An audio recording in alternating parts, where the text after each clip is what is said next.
Welcome back to the FuturePlus bite-sized little podcast episodes that we've been doing. We've been speaking to a different team member each week and getting a little bit of information about their background and what they're doing. And I'm delighted to speak to Anna again today. We both have a background in sport, and I think sport actually brought us towards sustainability for both of us and the impact that it has. I think you are a huge sports fan. I am a terrible sports fan. So I thought it might be useful for us to have a conversation around where sport sits with sustainability and the impact that it has on that sort of wider conversation.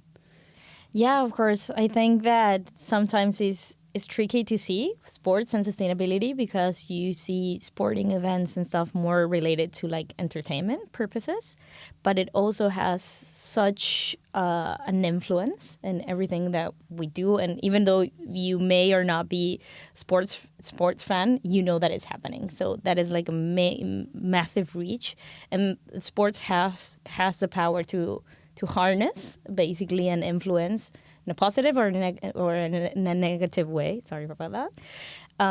But I do think that sports, well, I'm a big football fan, is a tool for social development, like 100%. Especially like coming from South America, like it's in every community. And basically, if you have a ball, you have a way of contacting and reaching and connecting with people. And that's such a beautiful way of doing it. And basically, as I always say, you can use football as an excuse for sustainability or creating social change in a way, because if you're talking about that language, people are more receptive to it as well. So I do think that with the money as well, the power, the reach, the global spectacle that are those large events, you can influence so much, and working around sustainability and getting sustainability into the conversation as well. And you've worked in football and with football around sustainability for quite a long time. There's a pretty big event or spectacle this year. The World Cup is coming up, which, as always, has its own controversies. How do you feel about these big events and their sustainability credentials and the opportunity and challenges that they have to communicate around that? Yeah, I think football in particular is a very specific industry because basically they used to operate single-handed, but now that the world has become more global, that everyone has a little bit of a voice as well, things are coming up a little bit more. And obviously there's a lot of criticism around it. But what I would say that football is a reflection of society, again, for the good and the bad, and basically can empower and can bring so much of like the good emotions around the passions and unification, but it also can basically be excuse to not behave the best way that you would have in a dinner party, basically. So I would say that this type of events and large things are a reflection, and football has the power to influence and work around it. But as other industries, is not the solely responsible for it all, but it's more about working and having these spaces. And regarding to sustainability, I've seen that in the past few years, football had operated, as I mentioned, in like a very independent way of doing things, and now it's moving more along business side of like corporations and having better governance systems as well.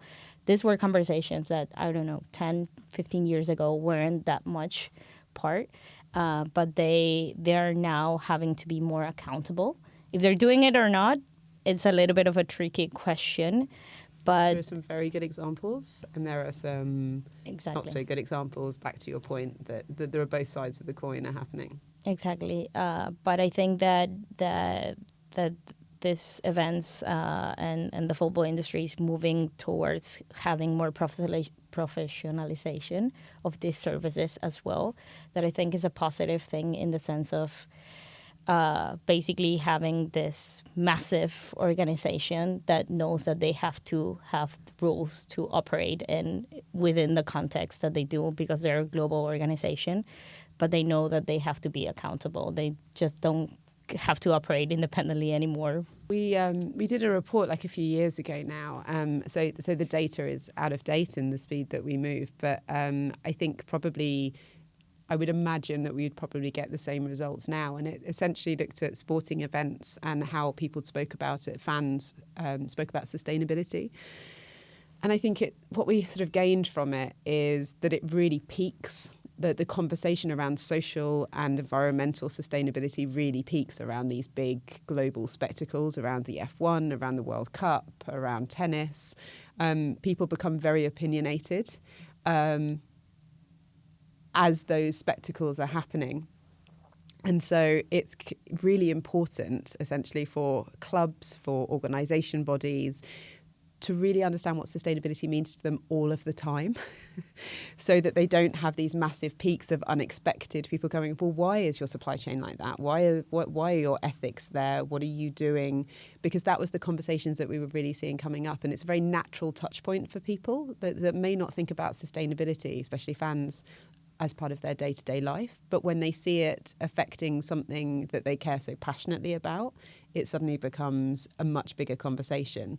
And what we took from the data, to repeat, is that you really have to have that governance and that structure in advance of when you have these events or spectacles, or, because otherwise that's where you become at your most risk heavy. Yeah, completely. And for me, like a positive example of that has been the 2025 Women's Euros. So they were done in Switzerland, and you could see that it's a reflection both of the organization but also in the country and how seriously they took these commitments.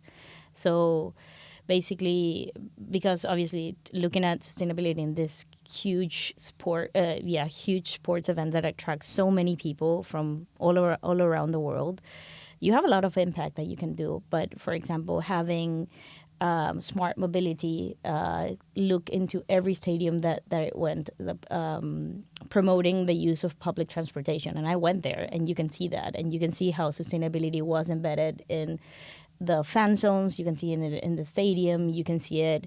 They have promotions of like reusable cups. You can see the upcycling of the signage, postage. Also, they encourage a lot of reporting towards racism or discriminatory behavior.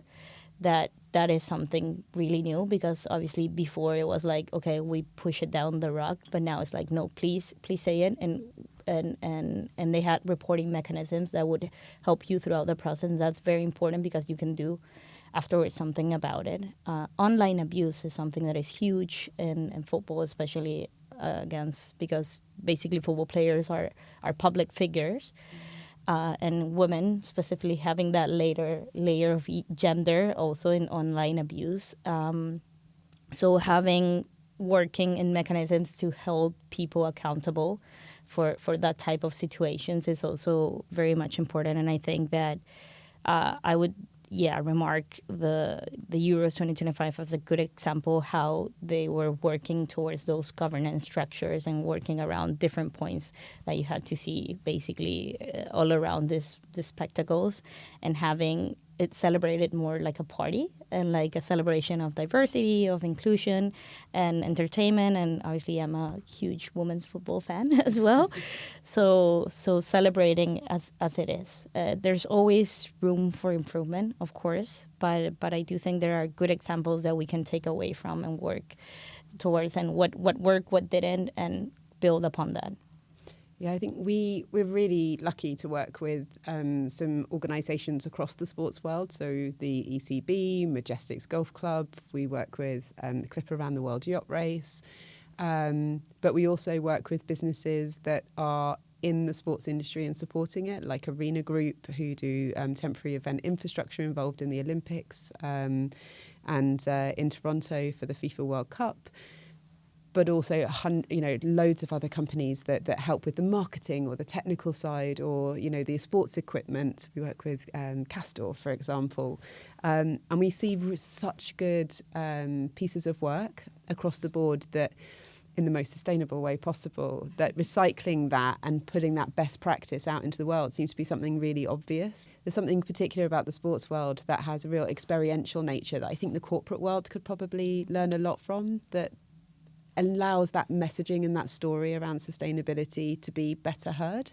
And you have basically a lot of people in the same place at the same time. And this day and age where attention peaks are very troubling for any brand, basically, you having that position here creating this, or people watching the TV all at the same time watching. So I think that's particularly special about sports as well, how to engage with the audience.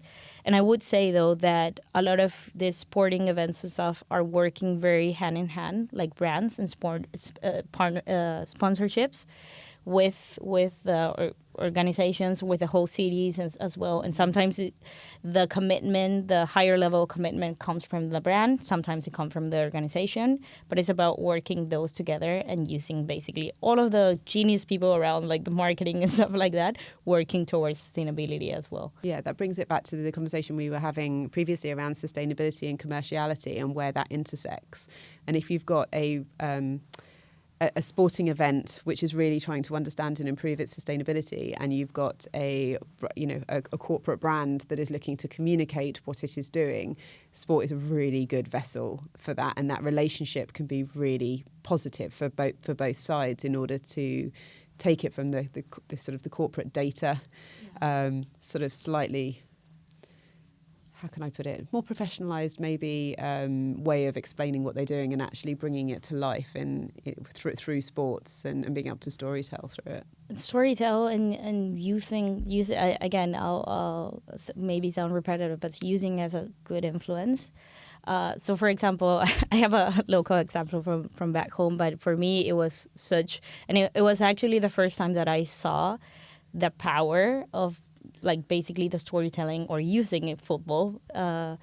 But basically in my home country, there was a lack of organ donations. Like people wouldn't sign up to be like an organ donor and stuff like that. I saw a campaign and went up to my football club that is the biggest football club in Paraguay.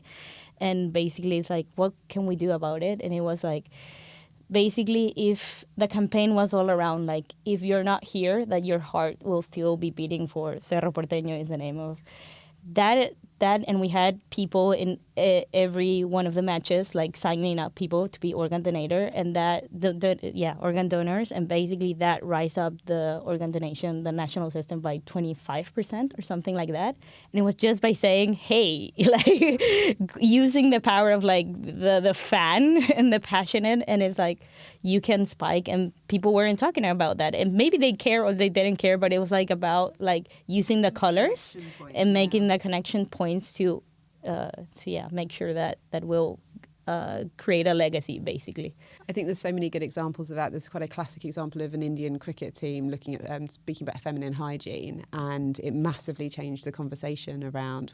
There is such a power there for the clubs and events to both do something themselves, but also act as that conduit, I think. You were talking earlier about reporting and looking at sort of racism and discrimination. And there was a report out actually this week by World Sailing looking at equity in sailing. And I think it's quite interesting to see the mirror image between the corporate world and the very specifically the sort of sports industry and how it can shine a light on each other. But I think particularly with sports, there's a huge opportunity for them to communicate progress and challenges. And have you seen that on a global stage as well, be it from World Cup down to sort of, local football teams or other events that you've come across? Yeah, I think that, referring to, there's unfortunately a correlation very much tested about like, women when they are harmed. Violence against women and girls? Violence against human and girls, and when matches basically occur and some important matches and someone loses and stuff like that. And there are some very good initiatives around like how, because basically this is normally or historically silent or very silent, but the sports world has the opportunity to report, like to mention it and encourage reporting, encourage the process and being transparent about what can happen. But having that chance to unite people, encourage and say, hey, you can report this. You know that there's something wrong going around this.